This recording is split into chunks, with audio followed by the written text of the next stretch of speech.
Hello and welcome to the 2019 Joint Conference and Exhibition podcast. My name is Bob McQueen, Smart Cities and Advanced Transportation Technology expert. Today we're talking about one of the most important, in fact the most important event of the transportation calendar in Canada. The 2019 Joint Conference and Exhibition is brought to you by the Transportation Association of Canada and the Intelligent Transportation Systems Society of Canada. It will be held in Halifax from September the 22nd to September the 25th, 2019. It's my pleasure to discuss the event today with Sarah Wells and Chris Philp. Sarah is Executive Director for the Transportation Association of Canada, and Chris is Chairman and Chief Executive Officer for ITS Canada and Associate Partner Director for Transportation and Traffic Engineering for CIMA Plus. Welcome, Sarah. Welcome, Chris. So, Sarah, the 2019 Joint Conference and Exhibition between ITS Canada and the Transport Association of Canada is one of the biggest events. In fact, it is the biggest event of the year in the transportation calendar. Can you tell me a little bit about the event, the background, and why it's unique? Absolutely, Bob. Thank you very much. As you've said, the event is going to be the largest transportation-focused conference in Canada, not only this year, but for many years. And we've got a great technical program with 75 sessions, panel discussions, workshops, and keynote presentations. And all of those will highlight current industry challenges and opportunities. Broad themes that will be addressed include smart cities and big data, connected and automated vehicles, public transportation, planning, environment and climate change, road design, asset management, materials, pavements, structures, workforce development.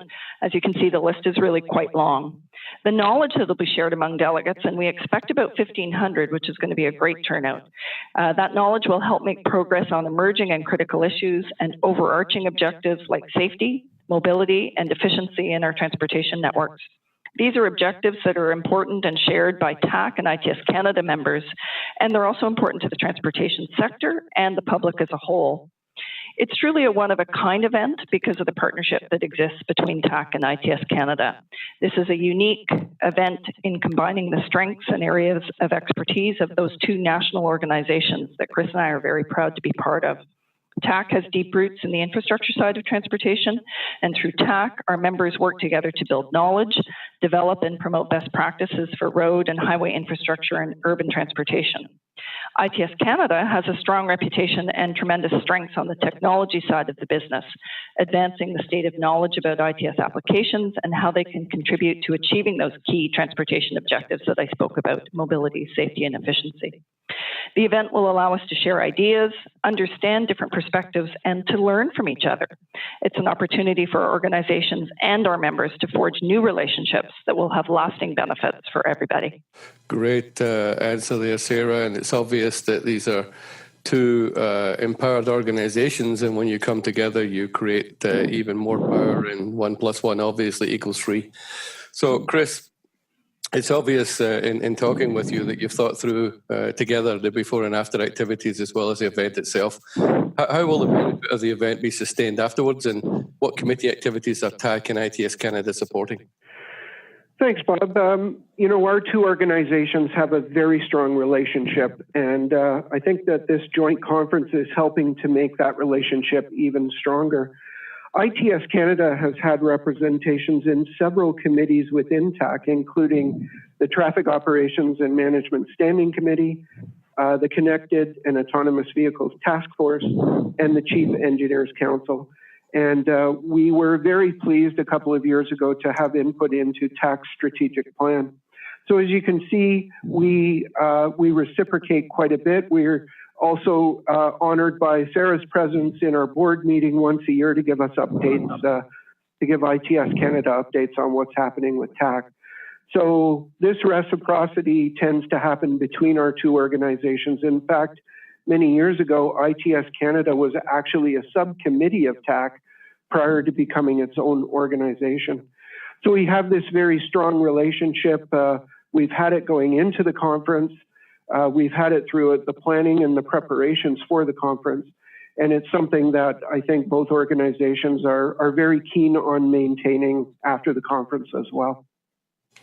Excellent. So as a systems engineer, I'm always interested in total process. So you've got it covered end to end and maximizing the benefits of attending the event with the before and after stuff. Sarah, if I was an infrastructure operator, what would I expect to get from participation in the event? Well, of course, Bob, there's always lots to learn at events like these, and some of the key focus areas for TAC are safety, infrastructure and asset management, mobility, environment and climate change, and these will be the subject of many sessions at the conference. It's also an exciting opportunity to tour the exhibition, which is also going to be one of the largest we've ever seen. We expect about 100 exhibitors that will be presenting new products and services, and it will be an opportunity for those infrastructure owner-operators to make great contacts across the public and private sector and to share ideas and challenges and meet potential suppliers and service providers. But I think this year, thanks to it being a joint conference and a partnership with ITS Canada, infrastructure owner-operators can expect to benefit from more attention to technology and to come away with a better understanding of how applying and integrating technology in their practices, their approaches, and their assets can address those key focus areas and help them design, build, and operate transportation systems that contribute to safety, mobility, and economic prosperity in their communities and across the country. Wonderful. So if I was an infrastructure operator, I would expect to get some answers on how to blend technology with infrastructure to get better results. We certainly think that will be one of the positive outcomes. Wonderful. And Chris, what would someone from the technology community expect to get from participation in the event? Well, I think the environment in which the technology needs to be applied is going to be well represented throughout the conference. As you and Sarah have both said, TAC is an organization that helps with the maintenance and the operations of the road infrastructure.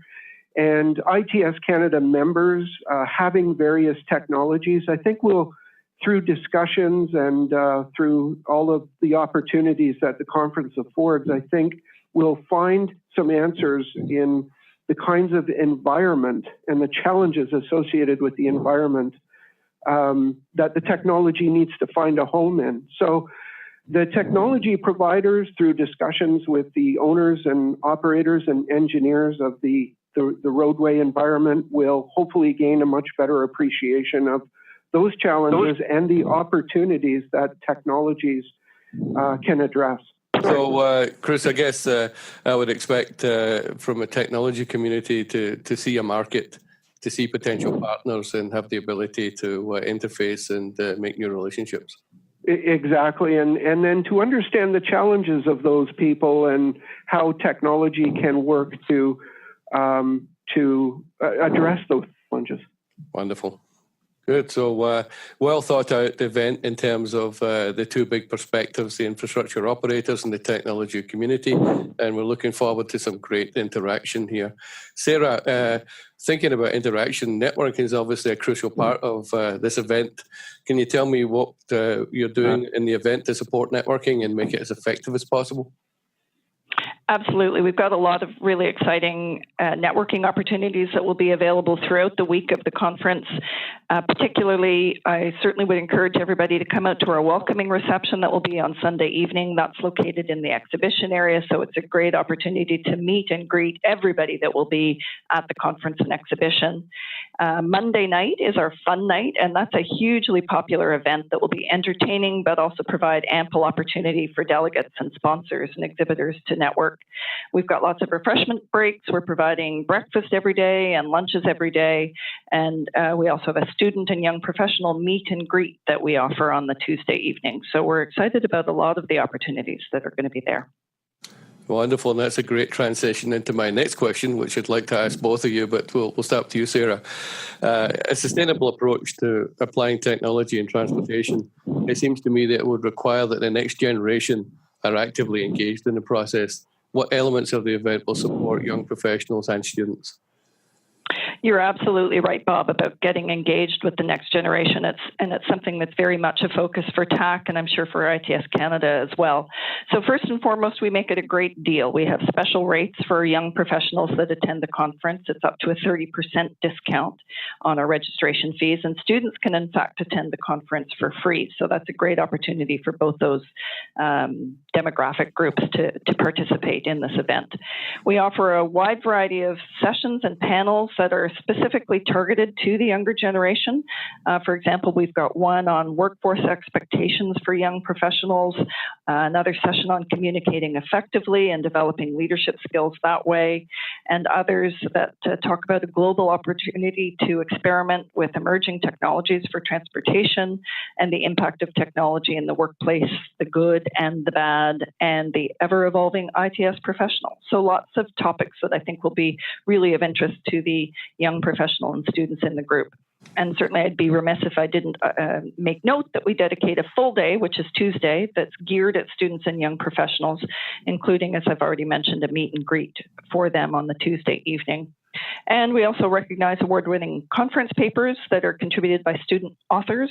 And I know ITS Canada sponsors a student essay competition that will be part of the event as well. So there's lots going on to appeal to and attract and engage with the young professionals and students. Wonderful. So the torch passing to the next generation is going to be well supported by the event. We are trying. Excellent. Chris, you want to add to that? Well, I think Sarah did a remarkable job of covering off all of the things that are focused towards students and young professionals. I will just mention that ITS Canada is co-sponsoring a reception for young professionals. It'll be a meet and greet opportunity for young professionals to come in and meet others within the industry as well, and that'll be held on the Tuesday as well. And I think Sarah mentioned there's some awards. We will be having an award ceremony at lunchtime on the Monday, but for the young professionals, we're going to hold off, and we're going to have a young professional award presented on Tuesday, just so that it fits into the theme of the conference for that day. Wonderful. And we got you on a roll, Chris. So how will effective application of advanced technologies in transport make mobility in Canada better, in your opinion? Well, so technologies improve safety, and we are seeing that in a number of different areas. For example, there are vehicles that are entering into the marketplace now that speak to each other, a vehicle-to-vehicle communications. And many of the new vehicles on the market today now have driver assist packages. And our job as technology providers and as owners of the infrastructure, we can assist the automakers in supporting these systems by introducing clear markings on the roadway and through more consistency in the maintenance zones and that sort of thing. And technologies also improve efficiency, and I think we can see that, say, in the freight movement industry. There's lots of examples of that. Technologies that weigh the trucks so that they don't have to pull over and get inspected if they've already been inspected, and technologies that track freight and packages, and technologies that assist with border clearance as well. And then there are technologies that offer new modes of travel. We're seeing all sorts of new devices come out through Amazon and other places, like electric bicycles, but also power-assisted skateboards and rollerblades. So we're seeing a lot of very innovative methods of moving around in active transportation as well. And finally, I think technologies find a place to improve our work.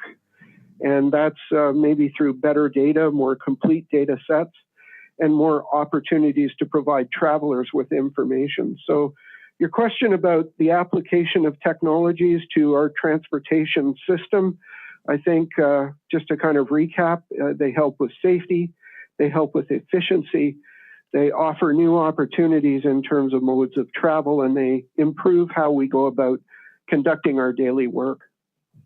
So it sounds like it's important that we work together to make this happen, and that infrastructure and technology are blended together effectively to get best results. Yeah? That's well said, Bob. Yes, exactly. Cool. And Chris, while I've got you on the podium here, give me an example of a project that characterizes what you're trying to do. Sure. Okay.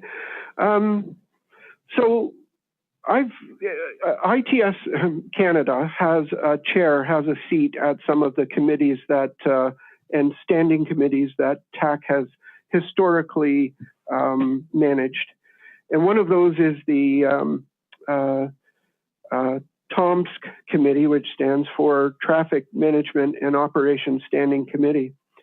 And because of our seat at the table in these committees, we are provided opportunities to work on important projects that are meaningful for both ITS Canada and TAC. And an example of that is one that happened a couple of years ago, which is an update to the ITS architecture here in Canada. Now, the United States has an ITS architecture, and Canada has one too. And the two architectures are fairly similar, and they need to be because, of course, we have people moving across the border every day. And it's important for us to be able to integrate the systems together. I was afforded an opportunity to chair a project steering committee on behalf of the TAC TOMS committee. And as in my role of chair of ITS Canada, it allowed our two organizations, I think, an unprecedented opportunity to work on a project that was very important to both of us. And it's just one example of how I think TAC and ITS Canada have worked very well together in the past. That's excellent. It's just good to show that level of cooperation. I often wonder if a key part of the architecture is the people part in terms of getting people to agree to work together to make things happen. Wonderful. So, Sarah, you get the privilege of delivering the punchline here. What makes this a can't-miss event for both the technology and the infrastructure communities in Canada? Well, I think you and Chris have touched on some of the concepts that are, for me, what will define this as a successful outcome or a can't-miss event. Chris talked about a lot of aspects of technology, and certainly we all know that technology is changing rapidly and it's changing the world around us.